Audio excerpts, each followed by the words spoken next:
నిర్గమకాండము మొదటి అధ్యాయము 15వ వచనం నుండి 21వ వచనం వరకు ఉన్న మాటలు చదివి ధ్యానించుదాం. ఆ మాటలు నేను చదువుతుండగా దయచేసి మీ హృదయాలు అక్కడ కేంద్రీకరించి, ఆ మాటల మీద కేంద్రీకరించి అక్కడ ఉన్న విషయాన్ని అర్థం చేసుకోవాలని, గ్రహించాలని మనవి చేస్తున్నాను. ఫోకస్ చేయండి. 15వ వచనం నుండి, మొదటి అధ్యాయం నిర్గమకాండము 15 నుండి 21వ వచనం వరకు. మరియు ఐగుప్తు రాజు షిఫ్రా పూయా అను హెబ్రీయుల మంత్రసానులతో మాట్లాడి, మీరు హెబ్రీ స్త్రీలకు మంత్రసాని పని చేయొచ్చు, వారిని కాన్పు పీటల మీద చూచినప్పుడు మగవాడైన ఎడల వాని చంపుడి, ఆడుదైన ఎడల దాని బ్రతుకనీయుడని వారితో చెప్పాను. అయితే ఆ మంత్రసానులు దేవునికి భయపడి ఐగుప్తురాజు తమకు ఆజ్ఞాపించినట్లు చేయక మగపిల్లలను బ్రతుకనీయగా, ఐగుప్తురాజు ఆ మంత్రసానులను పిలిపించి, మీరెందుకు మగపిల్లలను బ్రతుకనిచ్చిరి, ఈ పని ఎలా చేసితిరి అని అడిగాను. అందుకు ఆ మంత్రసానులు, హెబ్రీ స్త్రీలు ఐగుప్తు స్త్రీల వంటి వారు కారు, వారు చురుకైన వారు, మంత్రసాని వారి యొద్దకు వెళ్ళక మునిపే వారు ప్రసవించియుందురని ఫరోతో చెప్పిరి. దేవుడు ఆ మంత్రసానులకు మేలు చేసెను, ఆ జనము విస్తరించి మిక్కిలి ప్రబలెను. ఆ మంత్రసానులు దేవునికి భయపడినందున ఆయన వారికి వంశాభివృద్ధి కలుగ చేశాను. ప్రియులారా, ఇక్కడ ఈ వాక్య భాగంలో ఉన్న సందర్భం గత వారం కూడా జ్ఞాపకం చేసుకున్నాం మనం. ఇశ్రాయేలు ప్రజలు ఐగుప్తు దేశంలో దాస్యంలో ఉన్నారు. ఆ దాస్యంలో ఉన్నప్పుడు ఇశ్రాయేలు ప్రజలు దాస్యంలో ఉండి సంఖ్యలో చాలా విస్తరిస్తున్నారు, ప్రబలుతున్నారు. అలాగూ సంఖ్యలో ఆ ఇశ్రాయేలు ప్రజలు విస్తరిస్తూ ఉన్నప్పుడు ఐగుప్తు ప్రజలకు, ఐగుప్తు రాజుకు కూడా భయం వేసింది. అంటే ఎంతగా విస్తరించారంటే ఆ ప్రజలు, రాజు కూడా భయపడే అంతగా ఇశ్రాయేలు ప్రజలు విస్తరిస్తున్నారు. కనుక ఆ ఇశ్రాయేలు ప్రజలు విస్తరించకుండా చేయడానికి ఒక ఆలోచన చేశాడు ఫరో రాజు, అంటే ఐగుప్తు రాజు. ఆలోచన చేసి ఆ దేశంలో ఉన్న మంత్రసానులను పిలిచాడు. మంత్రసానులు అంటే నర్సెస్ అనుకోండి.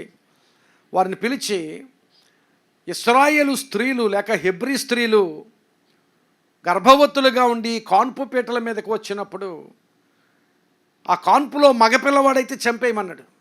ఆడపిల్ల అయితే బ్రతకనివ్వండి, కానీ మగపిల్లవాడైతే చంపేయండి అని చెప్పి వారిని పంపించాడు. అయితే ఆ మంత్రసానులు అలా చేయకుండా, అంటే మగపిల్లలు అయితే చంపేయకుండా వారిని విడిచిపెట్టి, అక్కడ ఒక మాట ఉంటుంది, దేవునికి భయపడ్డారు వాళ్ళు, కనుక ఆ మగపిల్లలను బ్రతకనిచ్చారు. ఆ తర్వాత రాజు పిలిచాడు గడట, మీరు ఎందుకు చేశారు, నేను చెప్పిన మాట ఎందుకు వినలేదంటే, అయ్యా మేము వినకపోవడం కాదు, కానీ వాళ్ళు చాలా ఫాస్ట్. ఎవరు?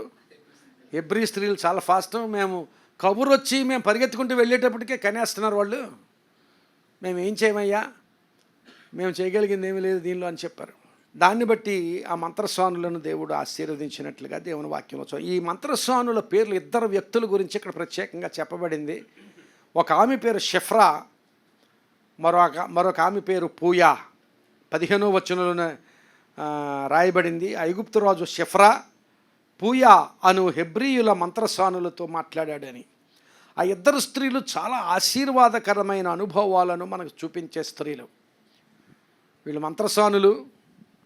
ఒక రకంగా చెప్పాలంటే ఇలాంటి వారిని వాక్యంలో సాధారణంగా జ్ఞాపకం చేసుకోం మనం, చాలా సాధారణంగా జ్ఞాపకం చేసుకోవడం. ఇలాంటి వారిని అన్సంగ్ హీరోస్ అంటారు. కొనియాడబడని హీరోలు అన్నమాట వీళ్ళు. నేను హీరోయిన్ అని పిలవడం లేదు, హీరోలే వాళ్ళు. అన్సంగ్ హీరోస్, కొనియాడబడని స్త్రీలు. సామెతల 31లో ఆమె కొనియాడబడుతుందని చెప్పాడు, కానీ వీళ్ళు కొనియాడబడని స్త్రీలు. అంటే వాళ్ళు చేసిన కార్యాలకై ఎంతో అభినందించాలి, ఎంతో అభినందనీయులు, కానీ ఏ అభినందన పొందుకోలేని స్థితిలో ఉన్నవారు కొనియాడబడని స్త్రీలు వీళ్ళు. రాజు పిలిచాడట, ఆ దేశపు రాజు పిలిచి ఆ పిల్లల్ని చంపేయమంటే రాజు మాట వినకుండా ఆ పిల్లలను బ్రతకనిచ్చిన సంగతి చెప్పుకోవడానికి సులువే, కానీ చేయడానికి చాలా కష్టం. కాదు, రాజు మాట ధిక్కరించి, అందులోనూ మా దేశం రాజు కాదు ఆయన, మేమేమో అక్కడ బానిసలం. మేము బానిసలమైతే మాకు అధికారిగా ఉన్న రాజు ఒక ఆజ్ఞ ఇస్తే ఆ ఆజ్ఞ పాటించాలి. ఆజ్ఞ పాటించకపోతే నా ప్రాణమే పోతుంది. నా ప్రాణం తీయడం రాజుకు పెద్ద గొప్ప విషయం కాదు. కనుక ప్రాణాన్ని కూడా లెక్క చేయకుండా,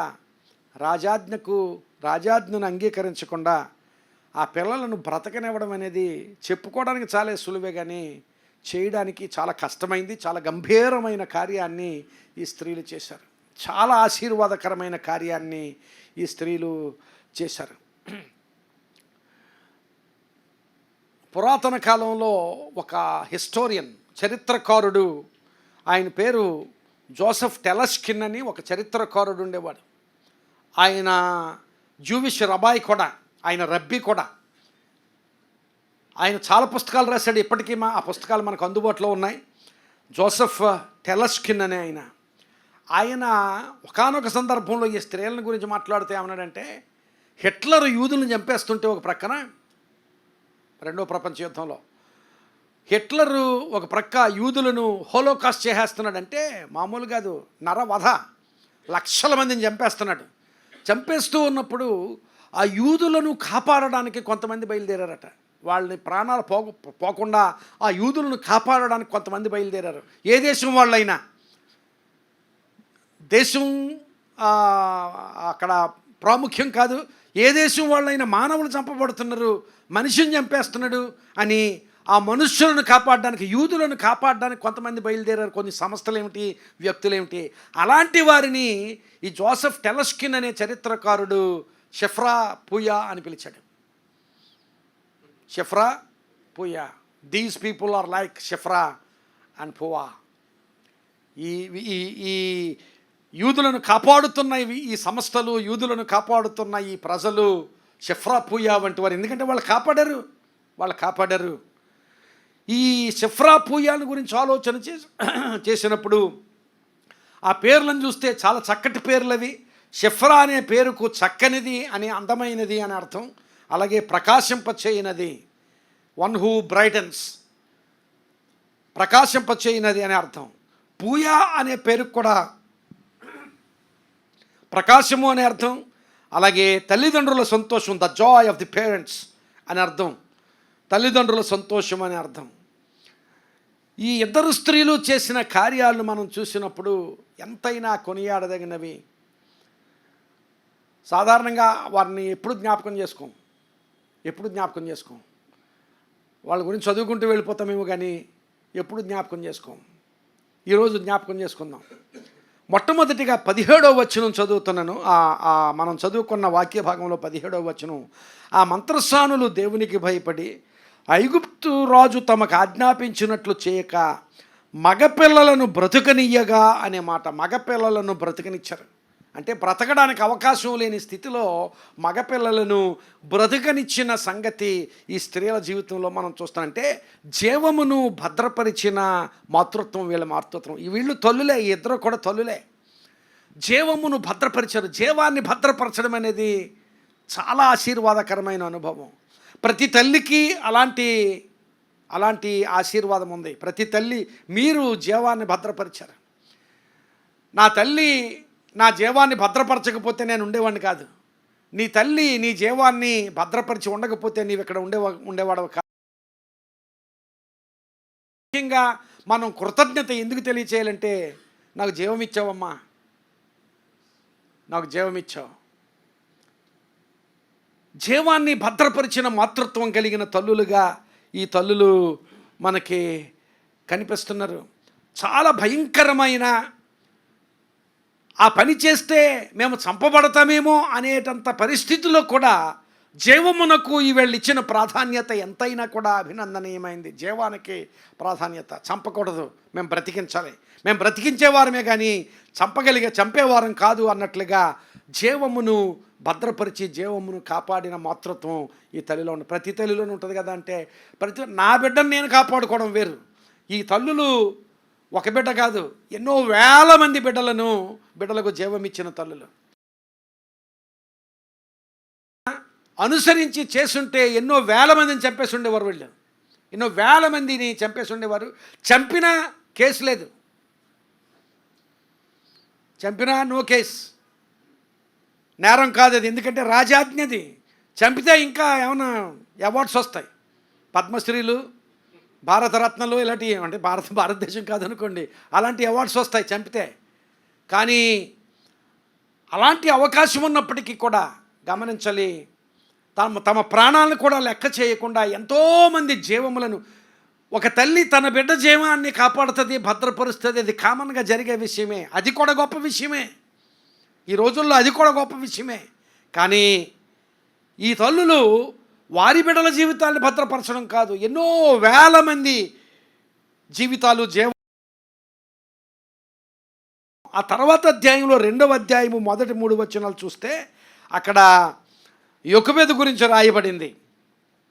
2వ అధ్యాయము మొదటి 3 వచనాలు. లేవీ వంశస్థుడు ఒకడు వెళ్ళి లేవీ కుమార్తెను వివాహము చేసుకొనెను. ఆ స్త్రీ గర్భవతి అయి కుమారుని కని వాడు సుందరుడై ఉండుట చూచి 3 నెలలు వానిని దాచెను. తరువాత ఆమె వాని దాచలేక వాని కొరకు ఒక జొమ్ము పెట్టె తీసుకుని దానికి జిగటమన్నును కీలును పూసి అందులో ఆ పిల్లవాణిని పెట్టి ఏటి ఒడ్డున జమ్ములో దానిని ఉంచెను. ఇక్కడ ఈ స్త్రీలు చంపేయమంటే చంపలేదు, మగపిల్లలందరినీ విడిచిపెట్టేస్తుంటే ఇక రాజుకు ఏం చేయాలో అర్థం కాక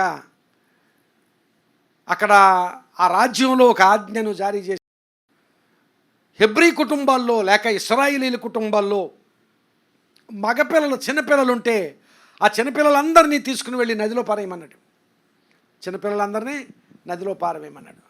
అలాంటి నేపథ్యంలో ఇక్కడ ఈ కుటుంబంలో ఒక బాలుడు జన్మించాడు. ఈ కుటుంబంలో లేవీ కుటుంబం అటిది. ఆ లేవీ కుటుంబంలో ఒక బాలుడు జన్మించాడు. ఈ కుటుంబంలో ఆయన పేరు అమ్రాము, ఆ భార్య పేరు యొకెబెదు. ఆ వివరాలు కావాలంటే సంఖ్యాకాండంలో ఉంటాయి. అమ్రాము యొకెబెదు అనే పేర్లు ఇక్కడ లేవు, కానీ అమ్రాము యొకెబెదు వారికి కుమారుడు పుట్టాడు. వాడు సుందరుడయ్యుండు చూచి 3 నెలలు వానిని దాచెను. ప్రియులారా గమనించాలి, పిల్లాన్ని దాచడం అనేది అంత సులువైన పని కాదు. పిల్లాన్ని దాచడం అంటే ఈ ఐగుప్తులు వేరే కాలనీల్లో ఉండేవారు, ఆ కాలనీలో ఉన్నారు కనుక అక్కడ పిల్లవాడు ఏడిస్తే ఎవరికి తెలియదు అనేది కాదు. అక్కడ మీరు గమనించారో లేదో, మీరు వాక్యం చదివినప్పుడు ఆ వాక్యాన్ని ఇమాజిన్ చేయాలి. సంహారదూతను గురించి చెప్పినప్పుడు ఏ గడప మీద ఏ గవిని మీద రక్తపు గురుతుందో ఆ గవిని విడిచిపెట్టి నెక్స్ట్ గవిని, అంటే అన్ని గవులు ప్రక్కనే ఉన్నాయి. వాళ్ళ కాపురాలు ప్రక్కనే చేసేవారు, ఒకే చోట ఉండేవారు కనుక ఈ ఇంటిలో పిల్లవాడు ఏడిస్తే ప్రక్కింట్లో తెలుస్తుంది. కనుక పిల్లవాణిని దాయడం అనేది చిన్న సంగతి కాదు. అక్కడికి 3 నెలలు దాచింది ఆ తల్లి. ఆ 3 నెలలు దాచిన తర్వాత ఇంకా దాచలేక వానిని తీసుకుని వెళ్ళి జమ్ము పెట్టెలో పెట్టి అక్కడ అప్పగిస్తే తర్వాత ప్రియులర గమనించాలి, అప్పుడు ఆ జీవం రాబోయే కాలంలో ఎలాంటి ఆశీర్వాదకరమైన స్థితిలోనికి వర్ధిల్లుతుందో నీవు ఊహించలేవు. మోషేను కన్నప్పుడు, మోషేను దాచినప్పుడు, మోషేను ఆ జమ్ము పెట్టెలో పెట్టి ఆ నదిలో విడిచిపెట్టినప్పుడు ఆ తల్లి, ఈ పిల్లవాడు ఏమవుతాడో ఆ తల్లికి ఏమీ తెలియదు. కానీ రాబో కాలంలో ఆ పిల్లవాడు ఏమయ్యాడు, ఎన్నో లక్షల మందికి రక్షకుడైపోయాడు, ఎన్నో లక్షల మందిని విడుదల చేసిన వాడయ్యాడు. దాస్యం నుంచి, చెర నుంచి అన్ని లక్షల మందిని విడిపించేవాడయ్యాడు, అన్ని లక్షల మందికి నాయకుడయ్యాడు, అన్ని లక్షల మందికి మార్గదర్శకుడయ్యాడు. ఆయన ఈరోజు ఆ జీవాన్ని నీవు దాచుతున్నట్లయితే, ఆ జీవాన్ని నీవు భద్రపరిస్తే, ఆ జీవాన్ని నీవు కాపాడుతుంటే ఆ జీవం రాబో కాలంలో ఏమవుతుందో నీవు ఊహించలేవు. బిల్లీ గ్రామ్ గారిని కన్న తల్లి, ఆ పిల్లోడు పుట్టినప్పుడు ఈయన బిల్లీ గ్రామ్ అవుతాడు, ప్రపంచానికి ఒక గొప్ప, ప్రపంచంలో ఎవరు కని విని ఎరుగని సువార్థకుడు అవుతాడని ఆ తల్లి ఊహించుండదు. కానీ ఆ జీవాన్ని భద్రపరిచింది, ఆ జీవం ప్రపంచానికే ఆశీర్వాదకరమైపోయింది. దేవునికి స్తోత్రం చెబుదాం. జీవాన్ని భద్రపరచడం ఈ తల్లి ఎంతో రిస్క్ చేసి, ఆ పిల్లవాడిని దాయడం అనేది అంత సామాన్యమైన విషయం కాదు.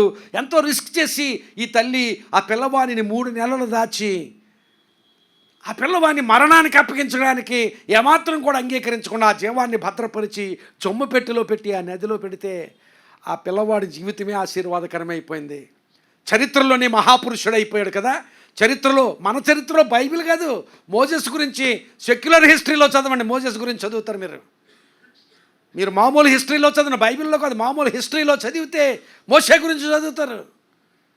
ఇశ్రాయేలు చరిత్ర చదవండి, ఐగుప్తు చరిత్ర చదవండి, మోషే పేరు రాకుండా ఉండదు. ఇంకొకటి చెప్పనా, ఎంబీఏ చదివిన వారు ఎవరైనట్లయితే, ఎంబీఏ చదివిన వారికి మేనేజ్మెంట్ ప్రిన్సిపల్స్లో జెత్రో ప్రిన్సిపల్ అని ఒకటి ఉంటుంది. జెత్రో ప్రిన్సిపల్, ఇత్రో ప్రిన్సిపల్. ఇత్రో అని మోషే మామగారు మోషేకు ఒక ప్రిన్సిపల్, ఒక నియమం అని చెప్పాడు. ఏంటి, ఇంత భారాన్ని నువ్వు మోయొద్దు, 50 మందికి ఒక నాయకుడిని, 100 మందికి ఒక నాయకుడిని, అలాగూ నాయకులు అంచెలంచెలుగా నాయకులను నియమించి నీవు కార్యాన్ని నిర్వహించాలని జెత్రో ప్రిన్సిపల్ అన్నాడు. ఆ జెత్రో ప్రిన్సిపల్ ఎంబీఏ లెసన్స్లో ఉంది దినాన్ని. ఎక్కడి నుంచి వచ్చింది అంటే ఇక్కడి నుంచి వచ్చింది. పర్సనల్ మేనేజ్మెంట్ చదివేవారు ఎవరు చదివినా, personal management, human resource management ఎవరు చదివినా జెత్రో ప్రిన్సిపల్ చదవలసిందే. జెత్రో ప్రిన్సిపల్ ఎక్కడి నుంచి వచ్చిందంటే బైబిల్ నుంచి వచ్చింది. ఈ మాటలు ఎందుకు చెప్తున్నానంటే, ఆయన జీవాన్ని భద్రపరిచింది ఆ తల్లి. ఆ జీవాన్ని భద్రపరిచింది కనుక ఆ జీవము ప్రపంచానికే ఆశీర్వాదకరమైంది.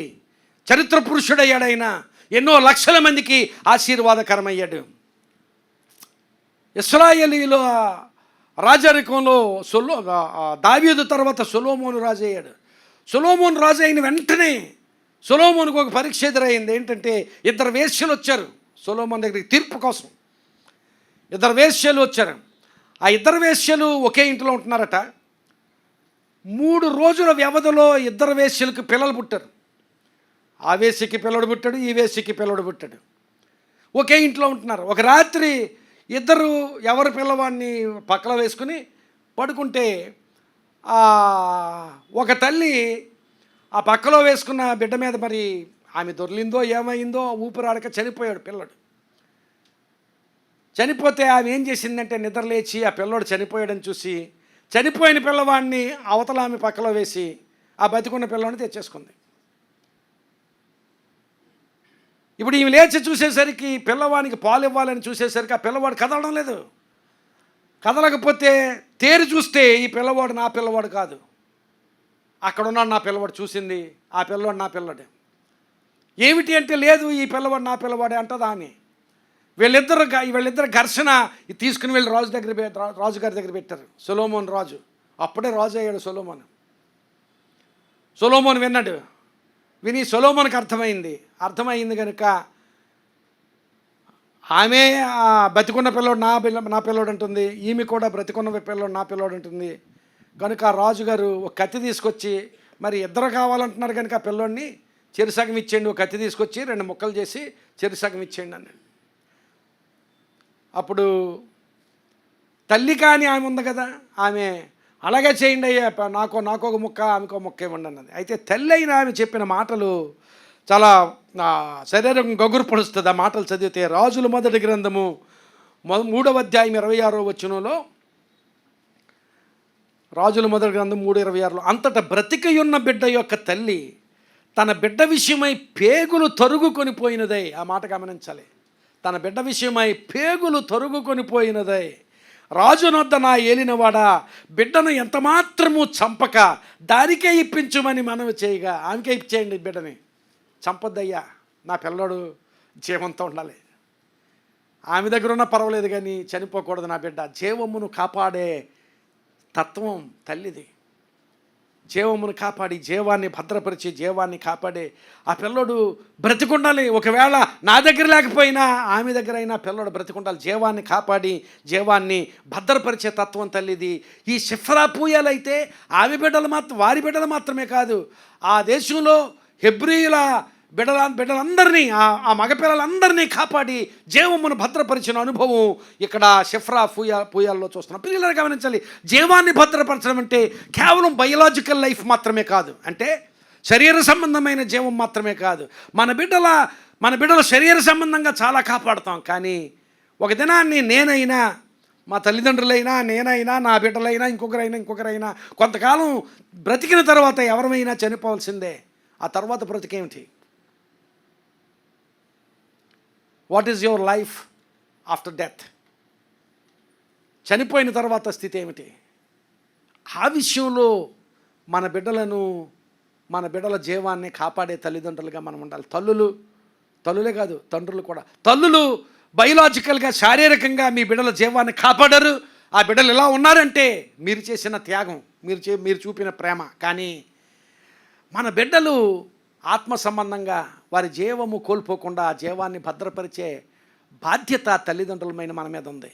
తల్లిదండ్రులే కాదు, కుటుంబంలో ఒకవేళ రక్షణ లేని వారు ఎవరెవరు ఉన్నారో కుటుంబంలో వారి కోసం ప్రార్థన చేయడం, వారి కోసం మన ప్రేమను చూపి వారిని ప్రభువు వైపు మరల్చడం, ప్రభువు వైపు ఆకర్షించడం. ప్రియులను గమనించాలి, ఇది చాలా చాలా జీవమును కాపాడుట, జీవాన్ని భద్రపరచుట. కేవలం శరీర సంబంధమైన జీవం మాత్రమే కాదు, ఆత్మ సంబంధంగా మన కుటుంబంలో బిడ్డల జీవాన్ని భద్రపరిచే వారంగా, కాపాడే వారంగా ఉండాలి. చాలా చేస్తున్నాం బిడ్డల కోసం. చదువులు చెప్పిస్తున్నాం, ది బెస్ట్ స్కూల్ ఇస్తున్నాం, ద బెస్ట్ స్కూలింగ్ ఇస్తున్నాం, మన శక్తికి మించి వారికి సదుపాయాలు చేస్తున్నాం, వాళ్ళు అడిగినవన్నీ సమకూరుస్తున్నాం. ది బెస్ట్, మన శక్తికి మించి ది బెస్ట్ మన పిల్లలకు చేస్తున్నాం. ఏ తల్లిదండ్రులైనా చేస్తారు కూడా. అందుకై మీ తల్లిదండ్రులందరినీ అభినందిస్తున్నాను. కానీ అన్నిటికంటే బెస్ట్ ఏమిటంటే దేవునిని మీ పిల్లలకి ఇస్తున్నారా? దేవునిని మీ పిల్లలకి ఇస్తున్నారా?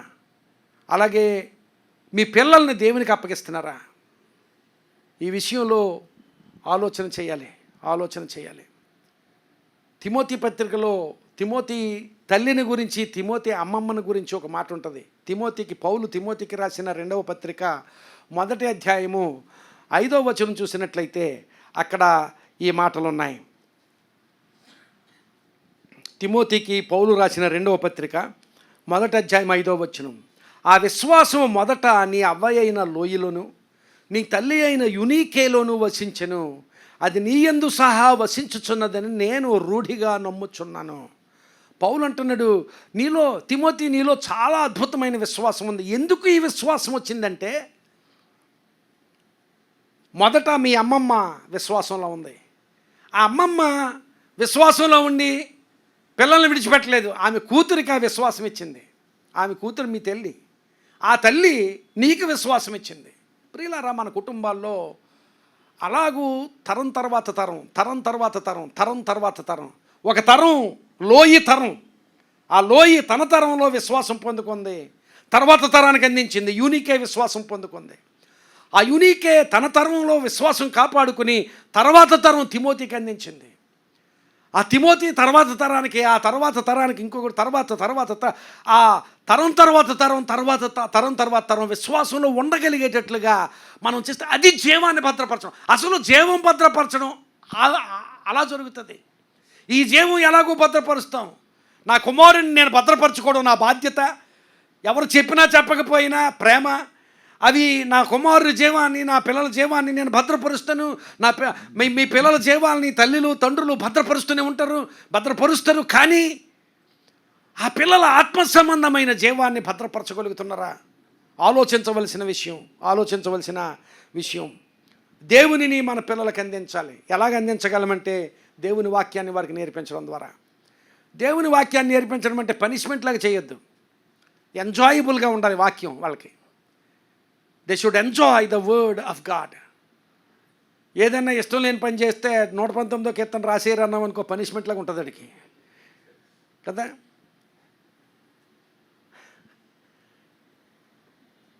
వాక్యం చూస్తే వాడికి ఏమనిపిస్తుంది అంటే పనిష్మెంట్ లాగా అనిపిస్తుంది.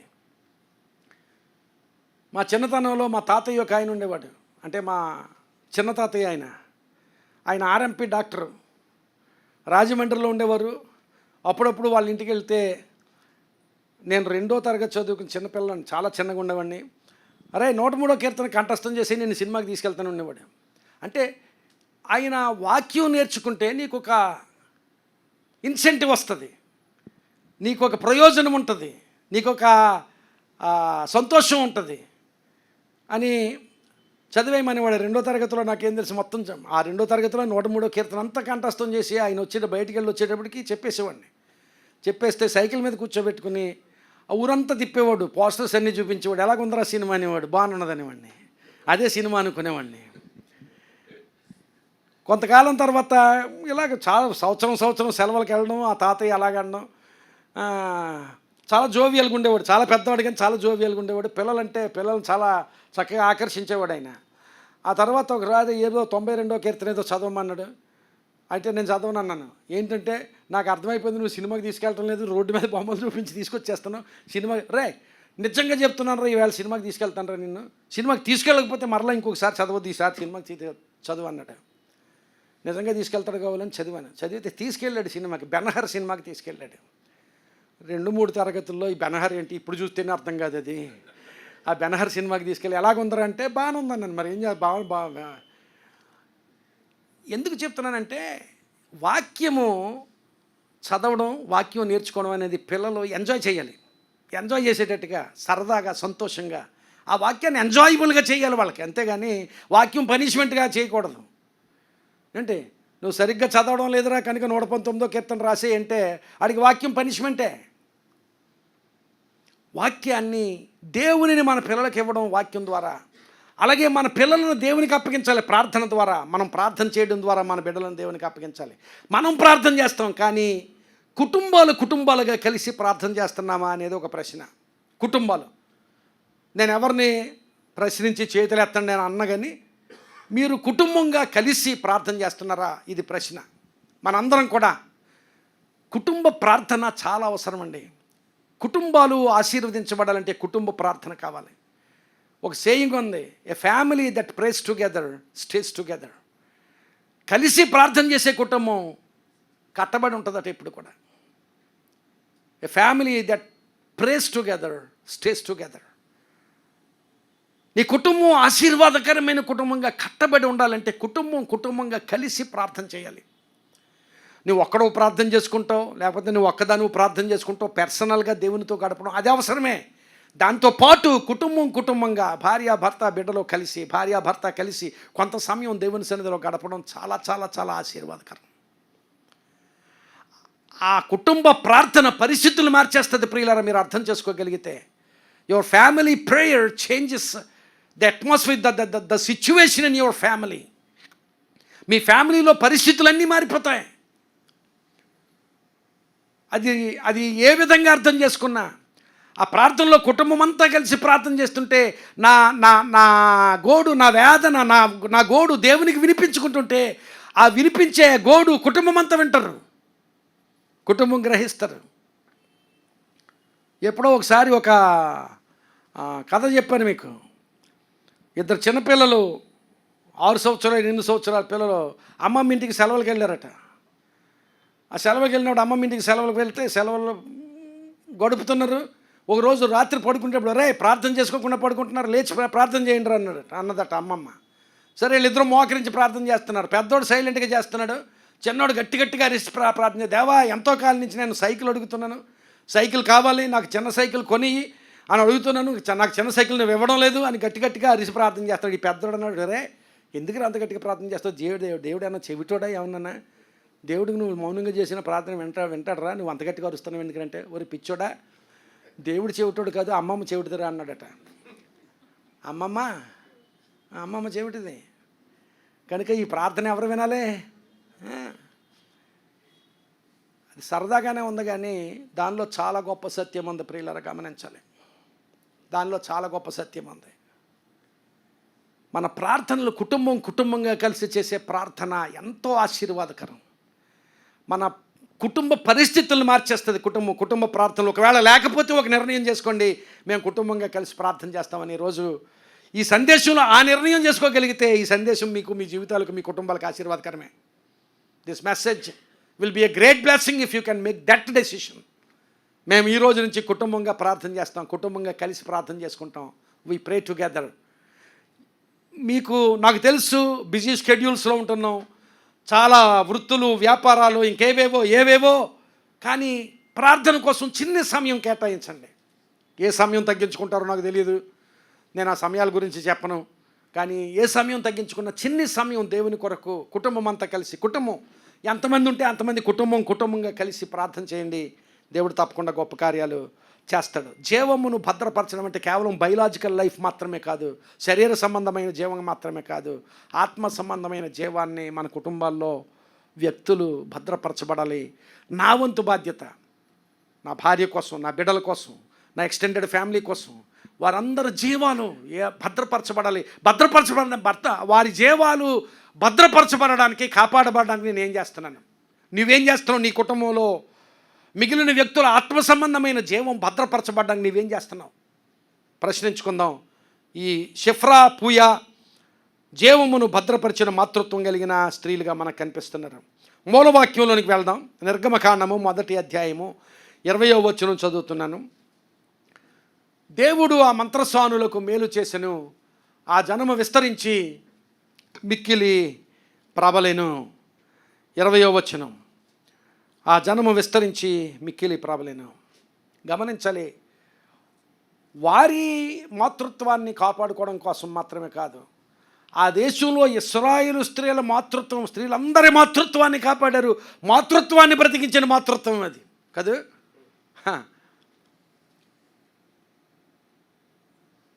వాళ్ళు ఆ పని చేయకపోతే చాలామంది తల్లులు కాకపోయేవారు. వాళ్ళు తల్లులు అయ్యారంటే కారణం ఎవరంటే షిఫ్రా పూయా వెళ్ళే మాతృత్వాన్ని బ్రతికించిన మాతృత్వం. ప్రియులరా, మనము మన వినికిడిలో, మన చుట్టుపట్ల, మన సంఘంలో అలాంటి మాతృత్వాన్ని బ్రతికించగలిగేటట్లుగా మనం కార్యాలు చేయవలసిన వారు. ఒక సంగతి జ్ఞాపకం చేస్తాను. రూతు గ్రంథం మీకు అందరికీ తెలిసిన గ్రంథమే అది. రూతుని గురించి మనకు తెలుసు. రూతు మోయాబు స్త్రీ. ఆ గ్రంథం అంతా చదివితే అక్కడ ఎలీమెలుకు అని ఆయన ఒక ఉన్నాడు. ఆ ఎలీమెలుకు భార్య పేరు నయోమి. వాళ్ళిద్దరు ఆ భార్య భర్తలకి 2 కుమారులు, మొహలోను కిల్యోను అని 2 కుమారులు. యోధా దేశంలో కరువు వస్తే ఆ కరువుకు అక్కడ ఉండలేక వాళ్ళు మోయాబు దేశం వెళ్ళిపోయారు. మోయాబు దేశం వెళ్ళిన తర్వాత ఆ ఇద్దరు అక్కడ మోయాబు యౌవనస్తురాళ్ళని 2 వివాహం చేసుకున్నారు. మొహలోను ఒక ఆమెని, అలాగే కిల్యోను ఒక ఆమెను వివాహం చేసుకున్నారు. మోయాబు స్త్రీలను వివాహం చేసుకున్నారు. కొంతకాలం అయిన తర్వాత ఆ కుటుంబంలో దుర్భరమైన పరిస్థితులు ఏమిటంటే 3 పురుషులు చనిపోయారు. ముందు ఎలీమెలకు కుటుంబ యజమాని చనిపోయాడు, అలాగే 2 కుమారులు మొహలోను కిల్యోను కూడా చనిపోయాడు. ఇక్కడ 3 స్త్రీలే మిగిలారు. నయోమి మిగిలింది, 2 కోడళ్ళు మిగిలారు. నయోమి ఏమో ఇశ్రాయేలు దేశస్తురాలు, ఈ 2 కోడళ్ళు అక్కడ మోయాబు దేశపు వాళ్ళు. ఇప్పుడు ఆ పురుషులు చనిపోయిన తర్వాత నయోమి ఒంటరి అయిపోయింది. కోడళ్ళు యౌవనస్తురాళ్ళు 2 ఉన్నారు. ఆమె ఒంటరిగా ఉంది. ఇక ఈ దేశంలో నాకు ఎవరో లేరు అని చెప్పి ఆమె వెనక్కి తన స్వదేశం వెళ్ళిపోవడానికి బయలుదేరితే మరి ఓ కోడలు కిస్ ఇచ్చింది కదా. ఎంత మంచి కోడలో కదా. కిస్ ఇచ్చి గుడ్ బై చెప్పింది. ఏంటి, కొంతమంది కిస్సులు ఇస్తారండి, ఆ కిస్సులు గుడ్ బైలకే. 2వ కోడలు కిస్ ఇవ్వలేదు, ఈమె కిస్ ఇవ్వలేదు, కానీ కిస్ ఇచ్చి గుడ్ బై చెప్పింది ఒక కోడలు. అయితే అంటే రూతు నేను నీ కూడా వస్తానని చెప్పింది. అత్తతో పాటు నేను నీ కూడా వస్తాను. అమ్మా, నీవు ఈ దేశపు కుమార్తెవు కనుక ఈ దేశంలో ఉండిపోమని చెప్పింది అత్త. ఈ దేశంలో ఉండిపో, ఈ దేశంలో ఉండి ఏదైనా వివాహం చేసుకోమంటే లేదు. ఒకసారి 1వ అధ్యాయము రూతు గ్రంథం 16వ వచనంలో ఆ రూతు అన్న మాటలు మనం గ్రహించగలం. రూతు అన్నదట, అందుకు రూతు నా వెంబడి రావద్దనియు నన్ను విడిచిపెట్టుమని నన్ను బతిమాలు కొనవద్దు. అంటే అత్త బతిమాలుతుందన్నమాట. ఏమనంటే, నా కూడా వస్తే నీకు సుఖం ఉండదు, నేను వృద్ధురాల్ని, నా జీవితమే దుర్భరంగా ఉంది, ఇక నీవు వస్తే నా కష్టం నీ కష్టం, నువ్వు కష్టం పడలేవమ్మా, నువ్వు దయచేసి ఇక్కడ ఉండిపోమని బతిమాలుకుంటుంది అత్త.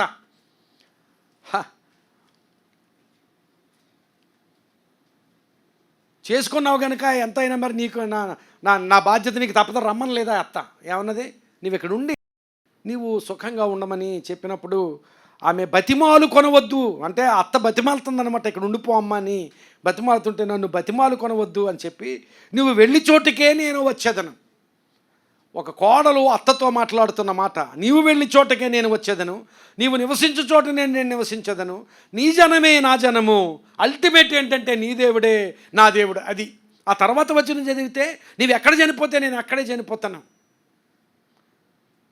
మరణము తప్ప నిన్ను నన్ను ఏది వేరు చేయలేదని భార్యాభర్తలు అనుకుంటున్న మాటలు కాదు ఇవి, అత్త కోడలు అనుకుంటున్న మాటలు. ఒక అత్తతో కోడలు అంటుంది, మరణము తప్ప నిన్ను నన్ను ఏది వేరు చేయలేదు, నువ్వు ఎక్కడ చచ్చిపోతే నేను అక్కడే చనిపోతాను, కనుక నన్ను నీతో రావడానికి అనుమతించమ్మా అన్నది. ఇక్కడ కిస్ లేదు, కొన్నిసార్లు కిస్సులే కనపడతాయి, కిస్సులు వెనుక గుడ్ బైలు ఉంటాయి, కానీ రూతుకు కిస్ లేదు. ఆమె పేరు ఏం పేరు? ఓర్పా ముద్దు పెట్టుకుని వెళ్ళిపోయింది, కానీ రూతు ఆమెను వెంబడించింది. అక్కడికి వెళ్ళిన తర్వాత, స్వదేశం వెళ్ళిన తర్వాత అత్త కోడలు ఉన్నారు. ఈ అత్త కరెక్ట్గా చెప్పాలంటే ఒక తల్లి కూడా సరిపోదేమో, అంత గొప్ప ప్రేమ కోడల పట్ల చూపించిన అత్తగా ఆ నయోమి కనిపిస్తుంది. 3వ అధ్యాయం 1వ వచనంలో ఈ మాటలు ఉన్నాయి. ఆమె అత్త అయిన నయోమి, నా కుమారి, నీకు మేలు కలుగునట్లు నేను నీ కొరకు విశ్రాంతి విచారింపవలసిన దానను కదా, నీకు మేలు కలిగేటట్లుగా నీ కోసం నేను విశ్రాంతి కోసం నేను ఆలోచించవలసిన దానను. ఆ నయోమి సంబోధించడమే ఆశీర్వాదకరంగా ఉంది, నా కుమారి అని సంబోధిస్తుంది. ఒక అత్త కోడల్ని నా కుమారి, మై డాటర్, నా కుమారి, నీకు మేలు కలుగునట్లు నేను నీ కొరకు విశ్రాంతి విచారింపవలసిన దానను కదా. మన కల్చర్లో, మన సాంప్రదాయంలో, మన ప్రాంతంలో ఒక భయంకరమైన స్థితి ఏంటంటే, వరుసల్లోనే వ్యతిరేకత వెతుకుతాం. అంటే వరుస అంటే ఏంటి? అత్త అనగానే ఒక విలను చూస్తారు అత్తలోని, కోడలు అనగానే కోడల్లో అత్తగారు ఒక విలను చూస్తుంది. నిజానికి ఇద్దరు మంచోళ్ళే, ఇద్దరు మంచివాళ్ళే, అత్త మంచిదే, కోడలు మంచిదే, వీళ్ళిద్దరూ కలిస్తేనే రణస్థలం కదండి. నిజానికి ఇద్దరు మంచివాళ్ళే. ఎందుకు ఈ మాటలు చెప్తున్నానంటే, ఇక్కడ నయోమి ఎవరిని, రూతును ఆమె కూడా తీసుకుని వెళ్ళడమే భారం కాదు, ఆమె జీవితమే భారం. అక్కడికి వెళ్ళిన తర్వాత ఏం చేయాలో తెలియదు. రూతును తీసుకుని వెళ్ళి రూతు యోగక్షేమం కోసం ఆలోచిస్తుంది. ఆ వృద్ధ వయసులో నీవు ఆశీర్వదించబడాలి అమ్మా, నీవు నా కుమారి, నీకు మేలు కలుగునట్లుగా నేను నీ కొరకు విచారించాలి, నీ మేలు కొరకు నేను ఆలోచించాలి, నీ క్షేమం కొరకు నేను ఆలోచించాలి, నీ విశ్రాంతి కొరకు నేను ఆలోచించాలి, నీ ఆశీర్వాదం కొరకు నేను ఆలోచించాలి అని ఒక అత్త, ముసల్దాన్ని నేను నాకేదైనా చేసి పెట్టాలి, నువ్వేంటి నా వైపు చూస్తున్నావు అనలేదు. నీ మేలు కొరకు నేను ఆలోచించవలసినది కదా. ప్రియులారా గమనించాలి, కుటుంబాలు ఆశీర్వాదకరమైన కుటుంబాలుగా ఉండాలంటే కుటుంబాలు అలాంటి ప్రేమ వరుసల్లో విలనరిని చూడొద్దు. వరుసలంటే అత్త అంటే ఒక రకం ఒక విలన్లాగా, కోడలంటే ఒక విలన్లాగా, అల్లుడంటే ఒక విలన్లాగా అలా చూడొద్దండి. నీ తల్లి అత్త ఒకటేనమ్మా. గమనించండి. తల్లి తిడితే ఒకలాగా ఉంటుంది, అత్త తిడితే కాదా? ఇది నిజం కదా? తల్లి తిట్టినప్పుడు అంగీకరించే మనస్సు, అదే అత్త తిడితే ఎందుకు అంగీకరించడం లేదు అంటే నీ హృదయంలో ఆ ఆలోచన లేదు, ఆమె కూడా నా తల్లే అనే ఆలోచన లేదు. ప్రియులారా, అత్తమామలంటే తల్లిదండ్రుల తర్వాత తల్లిదండ్రులు వాళ్ళే. అలాగే నీవు భావించగలిగితే, అభిప్రాయ భేదాలు లేకపోతే మనకు నచ్చని పరిస్థితులు ప్రతి వ్యక్తి దగ్గర ఉంటాయి. నా కుమారుడే కొన్నిసార్లు ఏదైనా చేస్తుంటే నాకు ఇష్టం అవ్వదు, కొన్నిసార్లు నేను చేసే పని నా కుమారునికి ఇష్టం అవ్వదు. అయినంత మాత్రాన వాడు నాకు విరోధి కాదు, నేను వాడికి విరోధిని కాదు కదా. ఎందుకంటే తండ్రి కుమారులం కనుక సరిపోతుంది. మరి అత్త కోడళ్ళు, మామాళ్ళు, ఆయన నా తండ్రి అనుకోగలిగితే ఆ అల్లుడు, అలాగే ఆయన కూడా నా కుమారుడు అనుకోగలిగితే ఆ కుటుంబం అద్భుతం. మా కుటుంబంలో అలాంటి స్థితిని నేను చూశాను. మా తల్లిదండ్రుల తర్వాత మా అంకుల్ గారు, అంటే మా మామగారు, ఆంటీ, మా అత్తమ్మ గారు తర్వాత తల్లిదండ్రుల్లాగే ఉన్నారు నాకు. నేను ఎప్పుడు వాళ్ళ కుమారుడిగానే ఉన్నాను. ఎప్పటికీ వాళ్ళు లేకపోయినా మిగిలిన కుటుంబ సభ్యులమంతా ఒకటే కుటుంబం. వీఆర్ ఎ ఫ్యామిలీ. అభిప్రాయ భేదాలు ఉన్నాయో లేవా? మా అన్నయ్యకి నాకు చిన్న చిన్న భేదాలు ఉంటాయి. అభిప్రాయం అంటే ఆలోచనల్లో భేదాలు ఉంటాయి. అలాగే మా బావకి నాకు ఏయో ఆలోచనలో భేదం. అయినంత మాత్రం శత్రువులం కాదు, కుటుంబం. కొన్నిసార్లు నా ఆలోచన మా అన్నకి నచ్చదు, మా అన్న ఆలోచన నాకు నచ్చదు, నచ్చకపోవచ్చు. అయినంత మాత్రాన మా అన్న నేను విరోధం కాదు కదా. ప్రియులారా, క్రైస్తవ విశ్వాసంలో మనం నేర్చుకోవాల్సింది ఏంటంటే మన కుటుంబమే ఒక పరలోకంలా ఉండాలి. కుటుంబాలను పరలోకంలాగా చేసుకోవాలి. Your family should be a miniature image of heaven.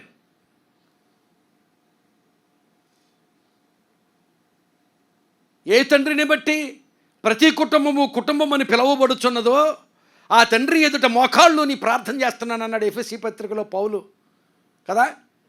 ఏ తండ్రిని బట్టి ప్రతి కుటుంబము తండ్రి అని, ప్రతి కుటుంబము పరలోకపు తండ్రిని బట్టి నా కుటుంబం అని పిలువబడుతుందట, నీ కుటుంబం అని పిలువబడుతుందట. తండ్రి అనే మాటకు ప్యాటర్ గ్రీకు భాషలో, కుటుంబం అనే మాటకు ప్యాట్రియా గ్రీకు భాషలో. ప్యాటర్ నుంచి వచ్చిందే ప్యాట్రియా. ప్రతి కుటుంబం ఆ తండ్రిని బట్టే కుటుంబంగా పిలువబడుతుందంటే ఆ తండ్రి లక్షణం, ఆ పరలోక లక్షణం కుటుంబంలో కనబడాలి. You need to see a heaven in the family. కుటుంబంలో ఒక పరలోకం కనపడాలి. భార్యాభర్తల మధ్య, బిడ్డలు, ఆ తల్లిదండ్రులు, వారి మధ్య ఒక చిన్న పరలోకం, సంతోషము, ప్రేమ, సమాధానం. అలా లేకపోతే అది కుటుంబంగా ఉండలేదు. ఆ కుటుంబంలో సంతోషం ఉండదు, సమాధానం ఉండదు.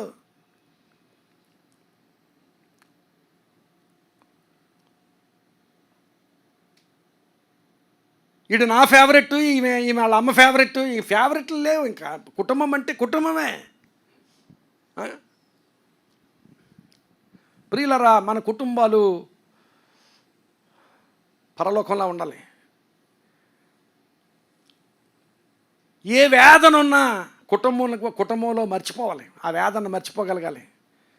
నీ భార్యతో నీవు గడిపే సమయం, నీ భర్తతో నీవు గడిపే సమయం, నీ పిల్లలతో నువ్వు గడిపే సమయం, నీ తల్లిదండ్రులతో నీవు గడిపే సమయం, అత్తమామలతో గడిపే సమయం, ఆ సమయంలో మన వేదనంతా, మన గలిబిలి, మన కన్ఫ్యూజన్ అంతా మర్చిపోగలగాలి. ఎందుకంటే ఆ కుటుంబంలో అలాంటి సమాధానం, అలాంటి ఆశీర్వాదం, అలాంటి సంతోషం కనబడాలి. అలా కనబడాలి అంటే నీ కుటుంబంలో అలాంటి ప్రేమను నీవు కలిగి ఉండాలి. కొన్నిసార్లు అలాంటి తగ్గొచ్చినప్పుడు ఒక మెట్టు దిగు, పర్వాలేదు. కుటుంబం పరలోకంలాగా ఉండడానికి ఒక మెట్టు దిగకపోతే తగ్గే వస్తుంది. నువ్వెవరివైనా, పెద్దోడివైనా, చిన్నోడివైనా.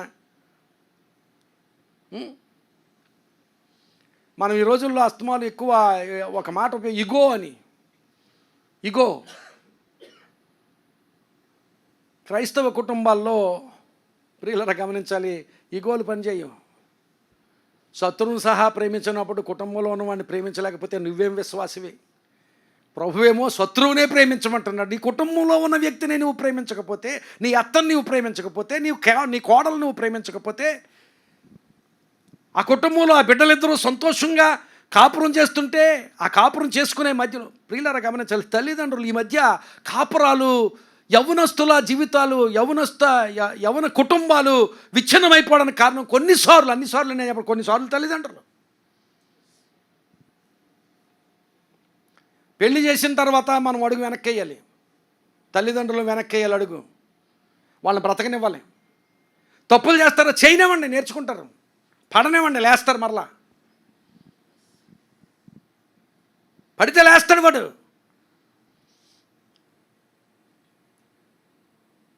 మా పెద్దవాడికి వివాహం చేసినప్పుడు వాడికి చెప్పాను, కూర్చొని పెట్టి చెప్పాను, నాయన పెళ్ళయిన తర్వాత కొన్ని విషయాలు నీకు చెప్పడానికి కూడా వీలుండదు. నేను చెప్పలేను. ఎందుకంటే పెళ్ళైన తర్వాత నీ భార్య నువ్వు.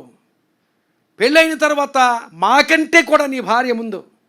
నీ భార్య తర్వాత మేమైనా, తల్లిదండ్రులు మేమైనా, నీ తమ్ముడైనా, లేకపోతే మన కుటుంబంలో ఇంకెవరైనా, నీ భార్య తర్వాత. నీ భార్య మొదటి స్థానం తీసుకుంటుంది, ఆ తర్వాత మేమని చెప్పాను. ఆ స్థానంలోనే ఆగాం మేము. We stay there. పిల్లడే, కుమారుడే, ఆ కోడల కుమార్తె, కానీ ఎక్కడ ఉండాలో తల్లిదండ్రులు కూడా అక్కడ ఉండాలి. అలా ఉంటేనే ఆ కుటుంబం పరలోకంలాగా ఉంటుంది.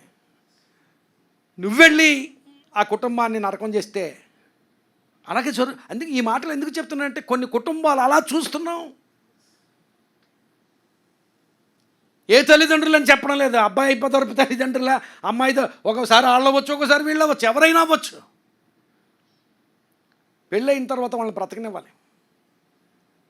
వివాహమైన తర్వాత ఆ బిడ్డలను బ్రతకనివ్వాలి. ఎప్పుడైనా అవసరమైనప్పుడు వాళ్ళు ఏదైనా సలహా అడిగితే సలహా చెప్పడం తప్పలేదు. అంతేగాని నాకు తెలిసిన వారిని మీకు పేర్లు చెప్పి నేను ఎగ్జాంపుల్స్ చెప్పను. మీకు నాకు అందరికీ తెలిసిన వారి జీవితాలే, యవనస్తుల కుటుంబాల్లో అలాంటి సంఘటనలు జరిగాయి.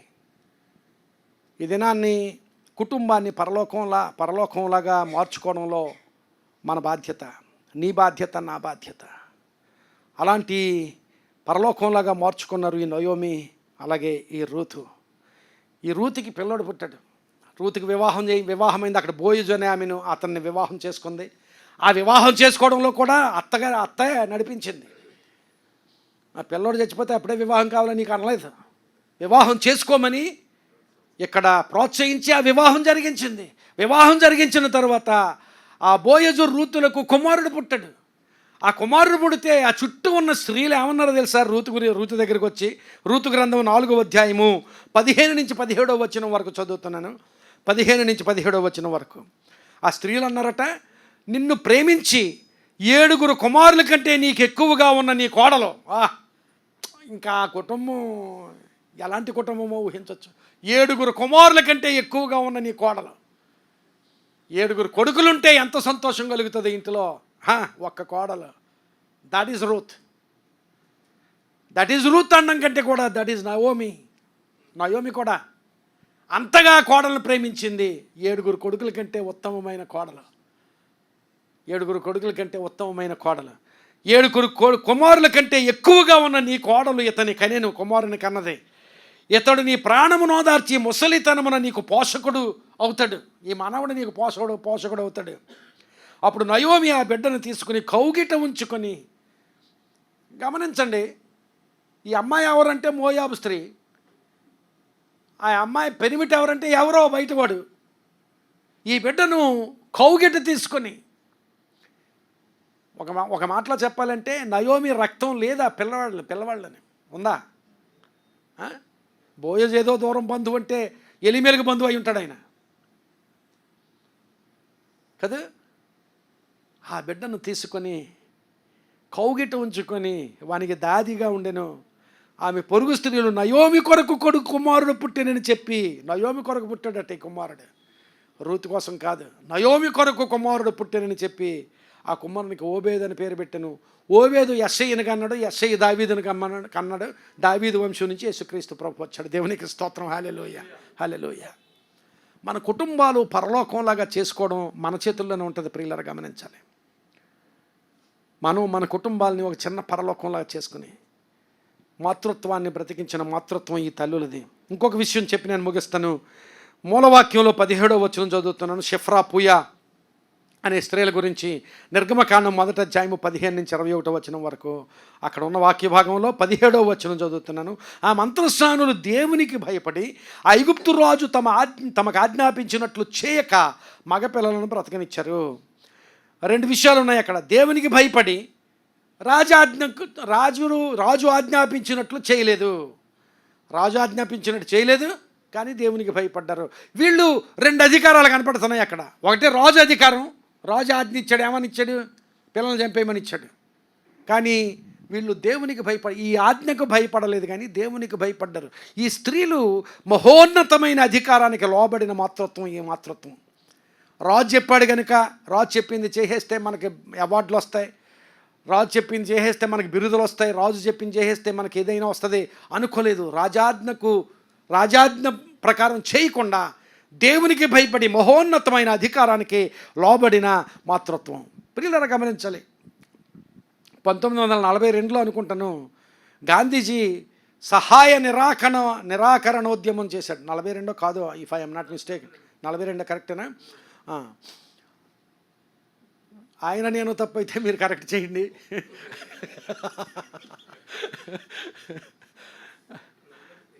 రైట్. గాంధీజీ సహాయ నిరాకరణ ఉద్యమం చేశాడు, అంటే సివిల్ డిజొబీడియన్స్. వీళ్ళు చేసింది అదే. రాజాజ్ఞను లెక్క చేయకుండా గాంధీజీ చేసింది ఉద్యమం అంటున్నాం కదా, దానికి మించిన మహా ఉద్యమం ఈ స్త్రీలు చేసిన ఉద్యమం. జీవమును నిలవబెట్టిన ఉద్యమం ఈ ఉద్యమం. ఒక జీవం కాదు, ఎన్నో లక్షల జీవాల్ని నిలవబెట్టిన ఉద్యమం ఇది. ఉద్యమం ఇది. షిఫ్రా పూయా చేసిన కార్యం ఒక గొప్ప ఉద్యమం. It was a movement. It is worthy to be called as a movement. అది ఉద్యమం అని పిలవడానికి ఏమాత్రం తక్కువ అయింది కాదు. చాలా గొప్ప ఉద్యమం, ఆశీర్వాదకరమైన ఉద్యమం, జీవాన్ని నిలవబెట్టిన ఉద్యమం, ఎన్నో ప్రాణాలను భద్రపరిచిన కాపాడిన ఉద్యమం, ఆ దేశానికే ఆశీర్వాదకరమైన ఉద్యమం. అది ఆ జనాంగానికి, ఇశ్రాయేలు జనాంగానికి ఆశీర్వాదకరమైన ఉద్యమం. రాజాజ్ఞ ప్రకారము చేయక అంటే ఏదో నెగిటివ్గా అనిపిస్తుంది, కానీ ఒక్కొక్కసారి ఒక్కొక్క ప్రశ్న వస్తుంది. దేశమా దైవమా అనే ప్రశ్న. దేశానికి ప్రాధాన్యత ఇవ్వాలా, దైవానికి ప్రాధాన్యత ఇవ్వాలంటే దేశం చెడు చేస్తుంటే దైవానికే, ఏదైనా దైవానికే మొట్టమొదటి ప్రాధాన్యత. దేశం చెడు చేస్తుంటే, అంటే ప్రభుత్వాలు అధికారాలు చెడ్డ చేయవా, అప్పుడప్పుడు చేస్తాయి. అవుట్ ఆఫ్ వెస్టర్న్ ఇంట్రెస్ట్ అయి ఉండొచ్చు, అవుట్ ఆఫ్ ఎనీథింగ్. దైవమే. సాంప్రదాయం మన ముందు ఉంటుంది, సమాజం మన ముందు ఉంటుంది. సమాజానికి భయపడుతున్నామా, దేవునికి భయపడుతున్నామా? మరియ దగ్గరికి వచ్చి దూత, ఇదిగో నీవు గర్భవతివి కాబోతున్నావు అన్నప్పుడు, నేను పురుషుని ఎరిగిన దానిని అయితే ఈ గర్భము పరిశుద్ధాత్మ వల్ల నీకు కలుగుతోంది, పుట్టబోవు వాడు దేవుని కుమారుడు అనబడును అని చెప్పినప్పుడు, ఇదిగో నీ దోషురాలను, దేవుని ప్రభు చిత్తము నా జీవితంలో జరుగునుగా కానీ దేవుని చిత్తానికి అప్పగించుకుంది. సామాజిక భయం. సమాజం భయపడుతుంది. సమాజం ద్వారా వచ్చే భయాన్ని లెక్క చేస్తానా, లేక దేవుని చిత్తాన్ని లెక్క చేస్తానంటే ఆ మరియా దేవుని చిత్తాన్ని నెరవేర్చడానికే మొగ్గు చూపిన స్థితి. మహోన్నతమైన అధికారానికి లోబడిన మాతృత్వం వీళ్ళ మాతృత్వం, ఈ షిఫ్రా పూయాల మాతృత్వం. ఒకసారట యోహాను యాకోబుల తల్లి, జబదయి కుమారుల తల్లి యేసుక్రీస్తు ప్రభు దగ్గరకు వచ్చింది. మత్తయి సువార్త 20వ అధ్యాయము 20-21 వచనాలు చూస్తే, ఈ తల్లి యేసుక్రీస్తు ప్రభు దగ్గరకు వచ్చింది. వచ్చి, అంటే యేసుక్రీస్తు ప్రభు శిష్యులు వీళ్ళిద్దరూ అపోస్తలులు, ఎవరు? యోహాను యాకోబులు. ఆ తల్లి పిల్లను కూడా తీసుకుని వచ్చిందట, ఈ యవనస్తులను ఇద్దరిని తీసుకొచ్చి జబదయి కుమారుల తల్లి తన కుమారులతో ఆయన యొద్దకు వచ్చి నమస్కారం చేసి ఒక మనవి చేయబోగా, నీవేమీ కోరుచున్నావని ఆయన అడిగాను. అందుకు ఆమె, నీ రాజ్యమందు ఈ నా ఇద్దరు కుమారుల్లో ఒకడు నీ కుడవైపున, ఒకడు నీ ఎడం వైపున కూర్చుండ సెలవిమ్మని ఆయనతో నేను. ఇక్కడ జబదయి కుమారుల తల్లి, ఈమె పేరు కూడా మరియా అని చెబుతారు.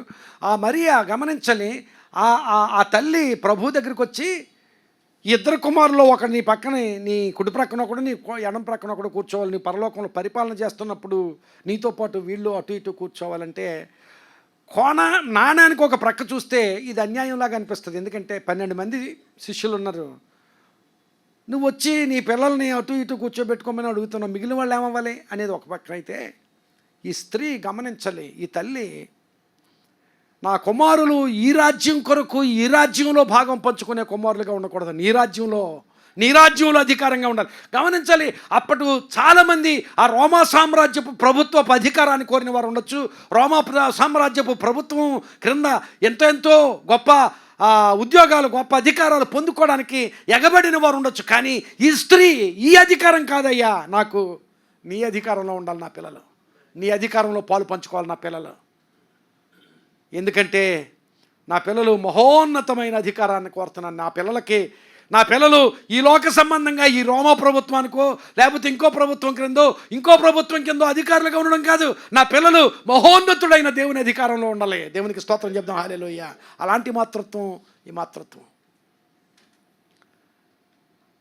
చివరగా వాళ్ళ గురించి ఒక మాట ఉంది, వారి దేవునికి భయపడ్డారు. నిర్గమాకాండం 1వ అధ్యాయం 20వ వచనం, వారు ఆ మంత్రస్వానులకు దేవుడు మేలు చేసెను.